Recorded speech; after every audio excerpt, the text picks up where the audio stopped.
मंडळी, कोकणात भात, आंबा आणि मत्स्य अशा 3 प्रकारची शेती केली जाते. या तीनही व्यवसायात मोठं मनुष्यबळ लागतं. शिवाय हे मनुष्यबळ कुशल असावे लागते.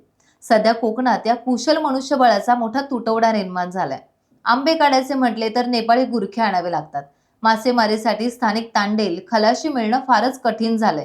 ती जागा परप्रांतीयांनी घेतलीय. भात कापणीसाठी, लावणीसाठी तर माणसेच मिळत नाहीत. यामुळे गावोगावची शेत जमीन ओसाड पडत चाललीये.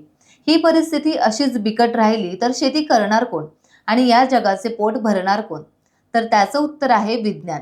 उद्या कोकणात गुरं राखताना, भात लावणी करताना, कलमांवरचे आंबे काढताना, बोटीवर मासेमारी करताना रोबोट अर्थात यंत्रमानव दिसला तर मंडळी आश्चर्य वाटून देऊ नका. होय, खरंच कुशल कारागिरांची जागा आता रोबोटने घेतली. सगळीकडे रोबोटचा शिरकाव झाला तर मग सामान्य माणसाच्या हातात उरेल तरी काय? तर फक्त मोबाईल. पण मोबाईल आपलं पोट भरू शकत नाही. मग करायचं काय? तर मंडळी, त्यावर एकच पर्याय. हाताला काम शोधा आणि कोणतंही कौशल्य आत्मसात करा. अन्यथा हा पहा रोबोट काय करामत करतोय. टाइम्स डिजिटलला लाईक करा, सबस्क्राईब करा, शेअर करा आणि बेल आयकॉन दाबायला विसरू नका.